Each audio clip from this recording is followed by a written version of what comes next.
What's up, you guys? Welcome to another interview on my YouTube channel. It's your boy Hamilton. Today I'm blessed to be with Terrell Owens, NFL Hall of Famer, underdog in the league, dominated on the field. He's dominating off the field with everything that he's doing today. We're just gonna sit here, we're gonna chill with him, have a conversation, just to get to know him. But Terrell, I appreciate you for coming out, my brother.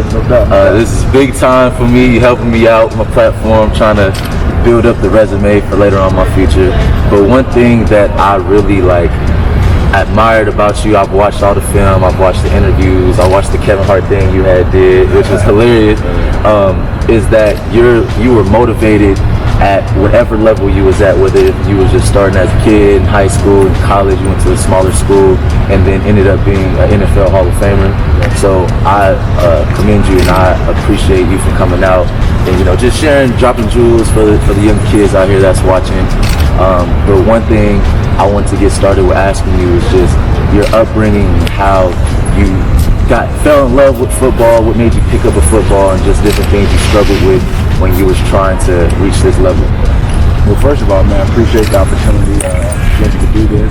But I think first and foremost, I think for me to do this, obviously it's through a mutual friend, understanding that you're trying to establish yourself in whatever industry, in whatever business. Obviously, you're trying to get yourself off the ground, your business off the ground. So for me, I think it's important, especially coming from, as you mentioned, from a small town to a small school, and I understand the resources aren't always available. But for me, having to be here now just to give you an opportunity to speak to someone, I'm on a different level. And so for me to be in the place and the space that I'm in, given the celebrity status that I've been able to attain with some of the things that I've done on the football field, honestly, it gives me great joy to give back, to share with your viewers what we'll talk about today. But I think for me, it's a saying, to whom much is given, much is required. So I know I didn't always have the best of everything, but I realized my place on this earth. We always try to find a purpose, and so for me to be who I am and give you an opportunity to use your platforms to kind of springboard whatever you got going on, trust me, it was an honor. Obviously, ask me about it. I know sometimes how hard it is to kind of get things jump started into whatever profession. You try to make connections here and there, but like I said, God works in mysterious ways. Exactly. So we're here. But I guess in a nutshell, I'm glad to be here to be a part of what you're trying to do. I guess to start out, coming from a small school, small town, I didn't really I played every sport in high school. Played baseball, ran track, played football obviously, and I played basketball. My passion was for basketball. I never thought I would play, honestly, beyond the collegiate level. I had a receiver. I got to Chattanooga on the heels of another receiver that they were recruiting. And his name was Derek Hall. And so he was our starting receiver. Obviously, we played basketball together. We played football. We ran track. But he was the better receiver. And so obviously, senior year rolls around. Obviously, recruiting process. It's not like today where with the technology that they have today. Back in the day, they had to travel miles. Speaking of the recruiters, go into high schools, get VHS tapes, VCR tapes, rewind, this, and that, and the other. So they saw me make a few plays here and there, and that's how I got to Chattanooga on the heel with someone else, and it was sort of like a package deal. I had a few other offers. That's again smaller schools, but I went there because he was going there, and like I said, they offered me a full ride, and so that's where I went. When I went there, I didn't really understand, where my life would take me from there. But I knew that I was there on a football scholarship, and so one thing kind of led to another. After my freshman year, I really things started to unfold for me. My sophomore year was my breakout year. My freshman year didn't really play a lot. Basically just went to practice every day, just pretty much serviced the number one, the starters on the defense. And so that's what I did. And so I got better, running routes, catching the ball, things of that nature, running the other team's plays. So that's how I kind of got better. And so toward the end of the season, some of the juniors and seniors that on the defensive side of the ball, they saw that I was catching the ball, and then they started saying like, man, this guy should be playing. Yeah, exactly. And so my first game was probably I think it was like 8th or 9th game, in the season. And so we played against Marshall. That was my first game. And unfortunately for me, I ended up breaking my collarbone. First time I got in the game, caught a little seam pass. A guy hit me under the shoulder pad, broke my collarbone, and I was out for the rest of the season. And then being it was so late in the season, it was too late for a medical redshirt. So obviously, freshman year goes down the drain. So I rehab, work out hard during the summer going into my sophomore year. And as I told you, my passion was for basketball. And so after my freshman year, the coach that we had at the time, Buddy Nix, who's now, I think at one point in time, he was a scout or somewhat in a general manager or front office position with the Buffalo Bills. He was our head coach. And so he got fired after our freshman year. The next coach comes in, that was Tommy West. And I think Tommy West came in for a year, and then he went on to, I think he may have coached at Clemson, if I'm not mistaken. And so I went in there after my sophomore year, and I asked the coach if I could play basketball, and he was like, "Can you play basketball?" Yeah. I'm like, "I played in high school," and he goes, "Yeah, high school and college is different." And yeah. So we were in the arena, which is where all the facilities are, all the coaches, all the sports offices are. And so I'm in his office, and basketball was already started at this point in time. So you can hear all the basketball players that are down there, training, working out, whatever, practicing.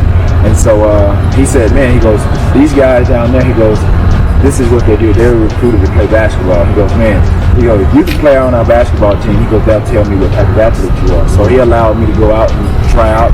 So the basketball team, they had a workout tryout for the campus, for anybody that want to try out, walk on or what have you. So that's what I did. I ended up walking on to the basketball team my sophomore year, and I ended up playing 3 years there. And so my passion has always been basketball. Football was always kind of secondary, if you will, for me. But again, to answer your question, football kind of just found me in a sense, and so I became very, very competitive. I think anything that I put my mind to, especially if it's a passion, or if it's something I'm really driven to do, then I'm going to do everything in my power to try to be the best that I can be at it. Exactly. That's what I did with football. That's amazing, because I kind of going through the same thing. Obviously, my biggest platform is basketball. Like, obviously, everybody knows me for doing my dunk videos or doing, just different basketball stuff, and just extending to track and having a passion, like finding a passion for it, and then just easily getting good at it after trying that, even though my passion is basketball. It's dope to hear, because that's a connection that we have, and something like I understand what you probably went through at my age, I guess you could say. But you said you had broke your collarbone. Obviously, I've had knee surgeries and stuff like that. So how did you kind of deal with and maneuver through that process of like getting back from your injury? Well, as a teenager, you don't really think about the severity of the injuries. So for me, it was a broken collarbone. For me, it's just a broken bone. So obviously with the doctor's diagnosis, it'll heal on its own or what have you. And so during the summer, I went home. That was the only summer I went home after my freshman year. I went home for the summer. They gave us our workout booklet. Yeah. And so basically, all I did was I did all the workouts, week by week that we had in the book. And then on top of that, I went to the high school. And during the summer, high school, they were starting their tour days. So I did my workout when I could, and I worked out with the high schools too, and I worked out with them. So I honestly, I got bigger, faster, and stronger, and I wasn't even known. And so when I came back, back to campus in college for my sophomore year, everybody had seen and recognized, how my body had changed. Like, obviously I was a little bit bigger or what have you. I don't know if they were able to recognize speed or anything like that, but I wasn't fast coming out of high school. I wasn't known for my speed. But the things that I did, without people seeing, working out on my own, those are the things that I think enabled me to do a lot of things that people have gotten witness as a professional. And I try to, implore some of these things, to my sons. Is that you may not be where you are right now, but keep working. Everything adds up. If you go do some jump ropes, do push-ups, lifting weights on your own, every little bit adds up at the end of the day. You don't have the opportunity that you feel like you deserve at that particular time. Everything that you're putting into becoming a better athlete, and that opportunity presents itself, you're better prepared. And so that's what I always try to tell, my son. I try to, really motivate and encourage kids, especially my nephews. And I tell them, you may not be as big as you want right now. You may not be as fast as you want right now. You may not be nothing. You may not experience anything that you feel like you want to do at this point in time, because obviously your body has to you have to grow, you have to mature, your body has to develop. Exactly. You haven't reached your peak yet. Just never give up. Always continue to work. And then, like I said, when the opportunity presents itself, you can't blame anybody, whether it's fight or flight, make or break. When that opportunity, presents itself, you're ready for it. And just I feel like with you going through the phase of being like the underdog of everything and just continuing to work your ass off for what you're trying to do, that's what made you so dominant with your career and your profession, and just killing everybody in the NFL. And you got the dances, you got the highlights, and you've been inducted into the Hall of Fame. Like, you're a Hall of Famer. So I know, like, coming from an underdog status, I couldn't imagine if I was like Hall of Fame or something. That would be insane, bro. Like, that's crazy. But you dominated and you took advantage of the opportunities that you were given, even if they were limited. Like, whether they were limited or not, you took advantage of them, But you were inducted into the Hall of Fame. Did you ever, like, expect to be in the position that you are now? Not at all. I didn't. I always expected success. I always expect the best, from myself. And everything that I feel like I did it with a purpose. And so for me, I always talk about 3 D's: desire, dedication, and discipline. Everybody has a desire to be or do something in life. But I think, for the people that are watching this, when you have that desire, like, okay, well, how can your desire be brought to fruition? And the other 2 D's that I mentioned, that's how it's going to be brought to fruition. That's dedication and that's discipline. A lot of people, again, they envision, they talk about, they say what they want, but then they don't apply themselves to whatever it is that their goals are. In order to reach that level of success, then you have to apply the dedication to your craft. You have to work at it. You have to do it with a purpose. That discipline is basically a sacrifice. It's basically doing what others wouldn't normally do. That's, again, like I said, whatever it is. If it's shaving time off of spending with your friends on a video games, or spending time with a girlfriend, things of that nature. If you're in a position to reach a certain level of success, and some of these things are taken away from the time that you could be doing to better or enhance your abilities, then that's what you should be doing. And so for me, that's what I did. I knew I was a realist. I knew that I wasn't as good as my peers around me. Granted, there's always going to be competition. You know how it is in high school, college, or whatever the case may be. Exactly. You kind of size yourself up around the people that you're around, that you're competing against every day. You know who the good ones are, the great ones are, and the average are. And so for me, I realized I wasn't as good as everybody around me. And so when I heard coaches stand in front of the team and basically tell us ways to get better and to push or compete, I took it to heart, because I knew, I'm like, man, if I want to be like the juniors and seniors that are, and you're a freshman, you know that these guys are good. How can I be like, how can I be like the stars on the team? Exactly. What is it going to take? And that's what I did. I lifted weights. During enrichment periods in high school, I would get a hall pass. I would go down and lift weights in, every moment that I could, during those times. And so my coach, he would, after I left and went to the league, he would tell these stories to, to some of his classes, guys that were on the football team or what have you. He knew that. He told them, like, during those times, he would walk down the hall and it would be silent. But if he heard, weights moving around if you're in there by yourself, the weights you moving around, they're gonna echo, you hear them clanking around. He knew who was in there without even going in there. He knew that it was me in that weight room. And so I took that mentality. I took everything from there, from high school. I did the same thing in college. Like I said, my sophomore year, right before my sophomore year, that was the first time that I was able to stay on campus, and I ended up staying on campus. My sophomore year, my senior year. My mom couldn't afford, to take me up and down, take me back and forth to school. So I asked the coaches, if I could stay there. Took some summer classes or whatever. I stayed on campus and got the key to the weight room. And at any given time, I had free access. And so for me, that's how I got bigger, faster, and stronger. Unbeknownst of, kind of to a lot of people of, what factored into my level of success. It didn't just happen overnight, because a lot of people, they only saw the end product. Exactly. And that's the professional, that's the pro game. And so a lot of people didn't get to see me play in high school, because I wasn't known in high school. I wasn't a 4 or 5 star athlete coming out of high school. When I got to college, I was decent, but I wasn't one of those great 5-star guys, highly recruited, sought after guys coming out of Chattanooga.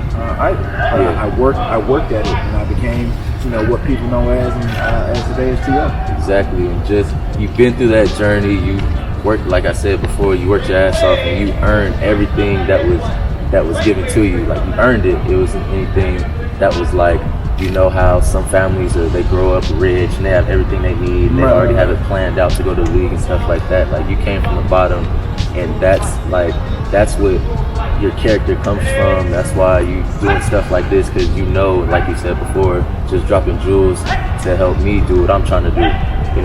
But after the high school, after the college, after being the underdog and just going through and dominating at the professional level, what do you have going on in your life now? I'm just using the things that you just mentioned. I mean, you think about what I've done on the football field for especially my 15-year career in the NFL. That has enabled me to do a lot of things and open a lot of doors. Yeah. Obviously, that wouldn't be available if I didn't become the star that I did. But I'm working on getting into the CBD space, nutritional space, health, fitness, wellness, things of that nature. I have a clothing line coming out here pretty soon. It will consist of men and women. And it will consist of like hoodies, joggers, crop tops, leggings, tees, things of that nature. Being creative, and like for me, the creative person that I was on the football field, that creativity, it spills over into the fashion world as well. So, that's something that I want to do. My mom was a seamstress growing up. She pretty much made all of our clothes. It was a way for her to make extra money, make ends meet. So, like I said, I'm available, for a lot in the tech world, speaking engagements, things of that nature. I've gone to lived in Portugal, I think a few years back, speaking at tech conferences, things of that nature. Just basically trying to take advantage of the opportunities and where we are as a country. And obviously, like I said, right now, obviously we're dealing with this pandemic. Things of the pandemic has obviously impacted everything from a personal standpoint, business, obviously athletics, globally. It has affected pretty much everything. So right now we're just trying to wait till the world gets back to a state of normalcy. Yeah. And obviously I think hopefully that's around the corner. Hopefully we can get back to where we were as a country at one point in time. But we're dealing with so much at this point in time in our lives. I think the pandemic is one thing, and then you factor into the tragic death of George Floyd and a lot of others due to the social inequality, the police brutality, things of that nature. Like I said, I just try to lend my voice and try to use my status that I've been able to attain by way of playing in the NFL and becoming a successful football player. Well, I appreciate you for coming out, man. We're going to stop it right there. I appreciate you for just giving advice and dropping jewels on everybody that's watching. You guys follow Terrell on social media. I have everything in the link below. I'm going to have his channel at the end of this video, so click and subscribe and keep up with him. My brother, I appreciate you. No doubt, man. That's it. We out. Peace. Be afraid to be great, man.